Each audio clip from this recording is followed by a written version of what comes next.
Assalamualaikum warahmatullahi wabarakatuh. Saya Siti Muinar Fadarifda dengan NIM 20410104005. Di sini saya akan menerangkan tentang pengembangan kurikulum di Indonesia. Sejarah perkembangan kurikulum di Indonesia. Dalam perjalanan sejarah sebelum kemerdekaan, kurikulum sering dijadikan alat politik oleh pemerintah. Misalnya, ketika Indonesia masih di bawah penjajahan Belanda dan Jepang, kurikulum harus disesuaikan dengan kepentingan politik kedua negara tersebut. Setelah Indonesia merdeka pada tahun 1945, kurikulum sekolah diubah dan disesuaikan dengan kepentingan politik bangsa Indonesia yang dilandasi oleh nilai-nilai luhur bangsa sebagai cerminan masyarakat Indonesia. Kurikulum nasional dirancang berdasarkan landasan yang sama, yaitu Pancasila dan UUD 1945. Perbedaannya pada penekanan pokok dari tujuan pendidikan serta pendidikan dalam merealisasikannya. Dinamika pengembangan kurikulum pendidikan. Sejak proklamasi kemerdekaan Indonesia telah menetapkan tujuan yang jelas kemana NKRI akan dibawa. Dasar negara telah ditetapkan sejak pra-kemerdekaan, yakni Pancasila, lengkap dengan lambang negara, moto, lagu kebangsaan, dan bahkan konstitusi yang di dalamnya telah memuat 4 tujuan negara yang akan dicapai. Salah satu tujuan itu dirumuskan dengan sangat tepat, yakni mencerdaskan kehidupan bangsa. Salah satu faktor yang mendorong untuk mengembangkan kurikulum adalah amanat Undang-Undang tentang Sistem Pendidikan Nasional. Kurikulum pertama di Indonesia telah lahir sebagai penjabaran amanat dalam Undang-Undang Nomor 4 Tahun 1950 tentang Dasar-Dasar Pendidikan dan Pengajaran, Undang-Undang Nomor 12 Tahun 1954, Undang-Undang Nomor 22 Tahun 1961, Undang-Undang Nomor 2 Tahun 1989, dan akhirnya Undang-Undang Nomor 20 Tahun 2003 tentang Sistem Pendidikan Nasional. Di samping itu, tuntutan globalisasi dan perkembangan ilmu pengetahuan dan teknologi juga ikut mendorong terjadinya perbaikan dan pengembangan kurikulum. Next. Perubahan kurikulum tentu saja disertai dengan tujuan pendidikan yang berbeda-beda, karena dalam setiap perubahan tersebut ada suatu tujuan tertentu yang ingin dicapai untuk memajukan pendidikan nasional kita. Perubahan kurikulum di dunia pendidikan Indonesia beserta tujuan yang ingin dicapai dapat diuraikan sebagai berikut. Di sini yang akan saya bahas yaitu ada 8 kurikulum. Kurikulum 1947, kurikulum 1964, kurikulum 1968, kurikulum 1973, kurikulum 1975, kurikulum 1984, kurikulum 1994, kurikulum 1999. Next, yang pertama yaitu kurikulum 1947.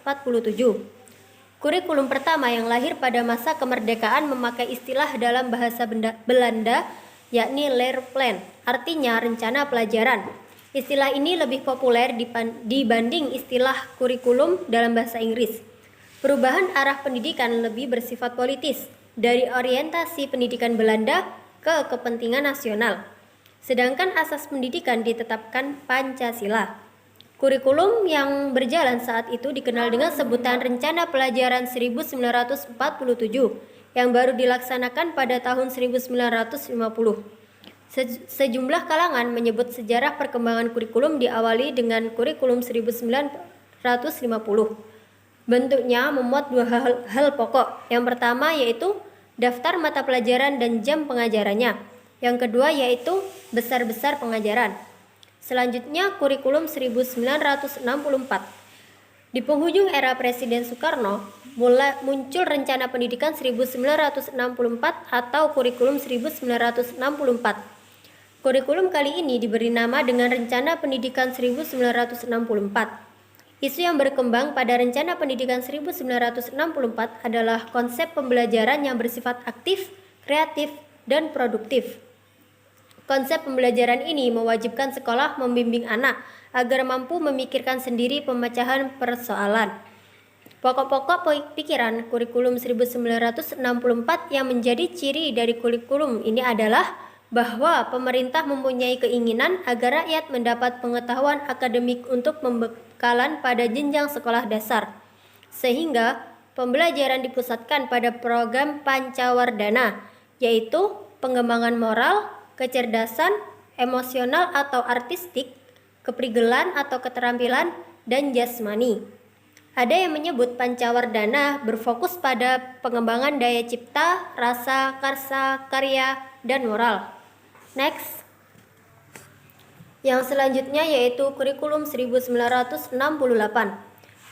Kurikulum ini merupakan pembaruan dari kurikulum 1964, yaitu dilakukannya perubahan struktur kurikulum pendidikan dari Pancawardhana menjadi pembinaan jiwa Pancasila, pengetahuan dasar, dan kecakapan khusus. Kurikulum 1968 merupakan perwujudan dari perubahan orientasi pada pelaksanaan Undang-Undang Dasar 1945 secara murni dan konsekuen. Dari segi tujuan pendidikan, kurikulum 1968 bertujuan bahwa pendidikan ditekankan pada upaya untuk membentuk manusia Pancasila sejati, kuat, dan sehat jasmani, mempertinggi kecerdasan dan keterampilan jasmani, moral, budi pekerti, dan keyakinan beragama. Isi pendidikan diarahkan pada kegiatan mempertinggi kecerdasan dan keterampilan, serta mengembangkan fisik yang sehat dan kuat. Yang selanjutnya, kurikulum 1973. Tahun 1973, pemerintah mengadakan proyek perintis sekolah pembangunan, atau bisa disingkat dengan PPSP, di seluruh IKIP negeri di Indonesia. Sebagai sekolah laboratorium, dengan adanya PPSP, sebelum kebijakan di bidang pendidikan didesiminasikan secara nasional, terlebih dahulu diterapkan atau dirintis secara terbatas di sekolah-sekolah laboratorium. Oleh karena itu, kemudian dikembangkan kurikulum PPSP 1973. Rasionalnya, untuk meningkatkan mutu pendidikan, proses belajar mengajar perlu menerapkan sistem belajar tuntas dan maju berkelanjutan melalui sistem modul. Hasil dari rintisan ini sangat menggembirakan. Namun, oleh pengembalian kebijakan pada waktu itu dianggap terlalu mahal biayanya sehingga tidak layak untuk didesiminasikan secara nasional. Yang selanjutnya yaitu kurikulum 1975. Kurikulum 1975 menekankan pada tujuan agar pendidikan lebih efisien dan efektif. Metode, materi, dan tujuan pengajaran dirinci dalam prosedur pengembangan sistem instruksional atau disingkat dengan PPSI. Zaman ini dikenal dengan istilah satuan pelajaran. Setiap satuan pelajaran dirinci lagi menjadi petunjuk umum, tujuan instruksional khusus, materi pelajaran, alat pelajaran, kegiatan belajar mengajar, dan evaluasi. Kurikulum 1975 banyak dikritik. Guru dibikin sibuk menulis rincian apa yang akan dicapai dari setiap kegiatan pembelajaran.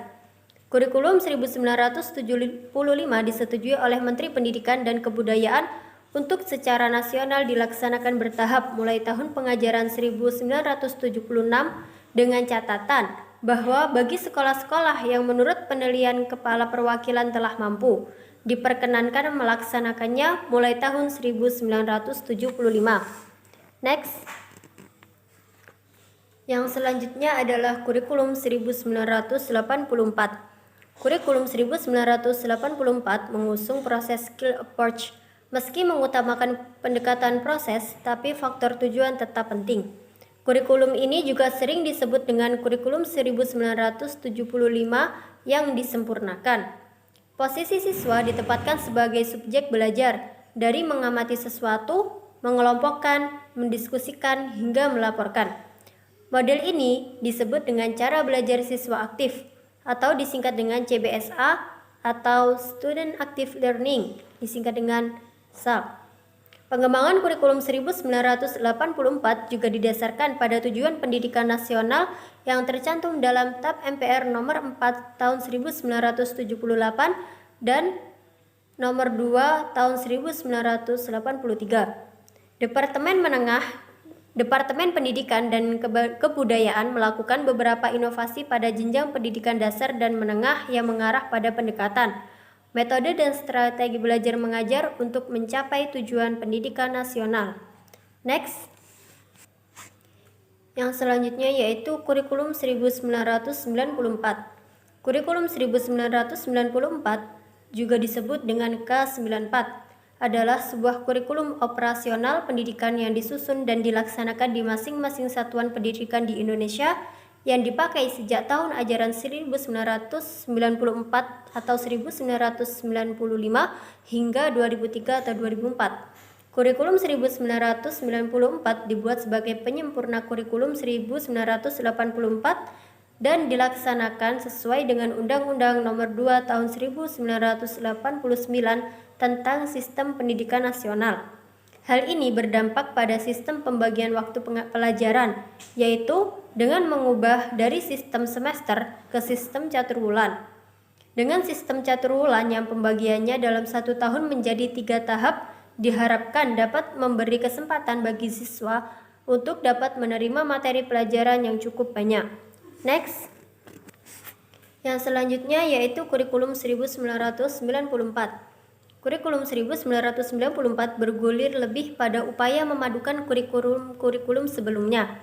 Jiwanya ingin mengkombinasikan antara kurikulum 1975 dan kurikulum 1984 antara pendekatan proses, kata Mujito. Sayang, perpaduan tujuan dan proses belum berhasil. Kritik bertebaran lantaran beban belajar siswa dinilai terlalu berat, dari muatan nasional hingga lokal. Materi muatan lokal disesuaikan dengan kebutuhan daerah masing-masing, misalnya bahasa daerah, kesenian, keterampilan daerah, dan lain-lain. Berbagai kepentingan kelompok-kelompok masyarakat juga mendesakkan agar isu-isu tertentu masuk dalam kurikulum. Walhasil, kurikulum 1994 menjelma menjadi kurikulum super padat. Kejatuhan rezim Soeharto pada tahun 1998 diikuti kehadiran suplemen kurikulum 1999. Tapi perubahannya lebih pada menambal sejumlah materi. Selama dilaksanakannya kurikulum 1994 muncul beberapa permasalahan, terutama sebagai akibat dari kecenderungan kepada pendekatan penguasaan materi. Next. Baiklah, itu tadi tentang sejarah perkembangan kurikulum di Indonesia. Semoga bermanfaat, kurang lebihnya mohon maaf. Wassalamualaikum warahmatullahi wabarakatuh.